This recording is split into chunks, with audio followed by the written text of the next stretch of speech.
Hi, my name is Ann of Ann Interior Design.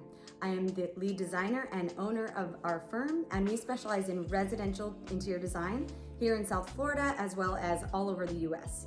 We also have an arm of our business focused specifically on interior design entrepreneurs. We have a heart for investing in the next generation of designers.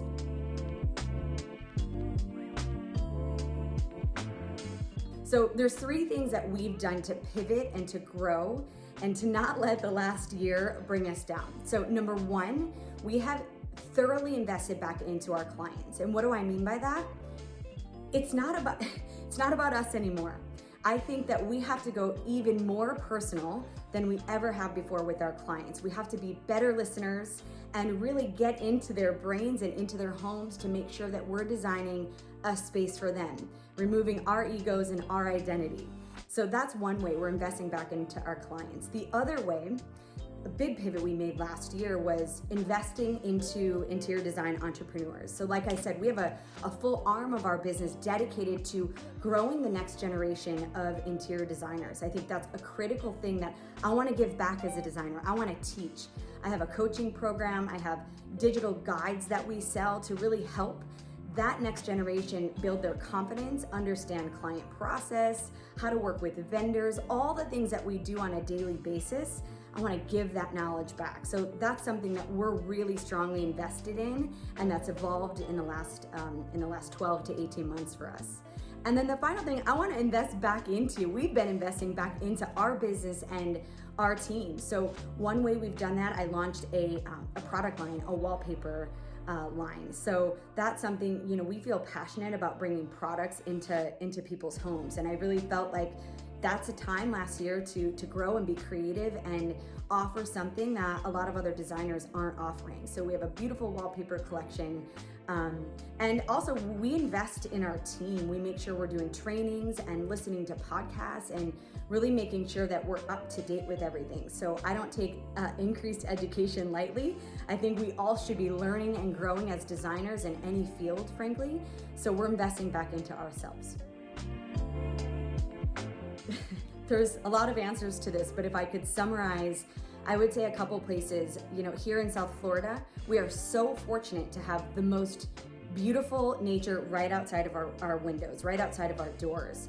So, while it's cliche, I go to the ocean. I think the palette of the ocean and the beach and the sand and the formation of the clouds and the movement and the energy of the waves, all of that I bring into my designs. And I feel really passionate about making sure that we're capitalizing on the beauty that we're surrounded by.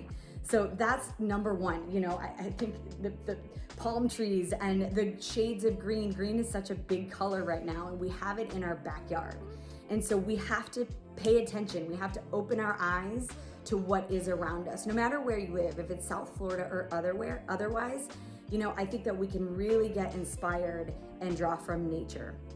So that's one place. I also draw it from a lot of other designers. I always bring Kelly Wearstler into my mix, right? If you're gonna learn and be inspired by a designer, she's one of them. I think that she has maximized geometry in a way that a lot of designers haven't. Her materiality story and her masterclass that she did, I just think we have a lot to learn from the generation that went before us, the generation that has a lot more years of experience.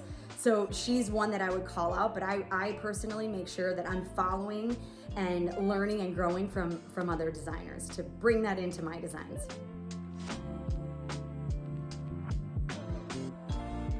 So honestly, it stems off of what I said earlier, which is investing back into our clients. I think a differentiator that I bring in my work is, when somebody asks me my aesthetic, it's not my aesthetic, it's the client's aesthetic. So we have to really make sure that we are hitting the mark on all of our clients' needs, the functionality, the beauty, the layers, the materials, everything that we're doing to ensure that their home is personal.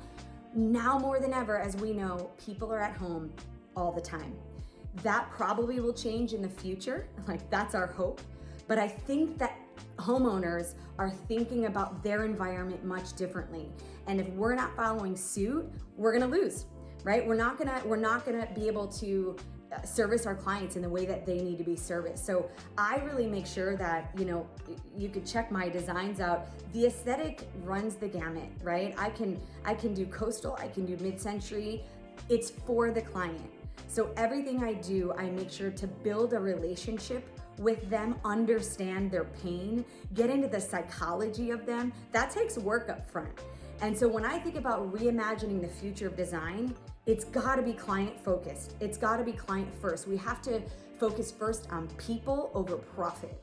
I think if we as designers spend more time getting to know our people and the people who are paying us, I think that we can reimagine the game of design now and forever. So thank you so much for this interview, and I look forward to seeing you soon.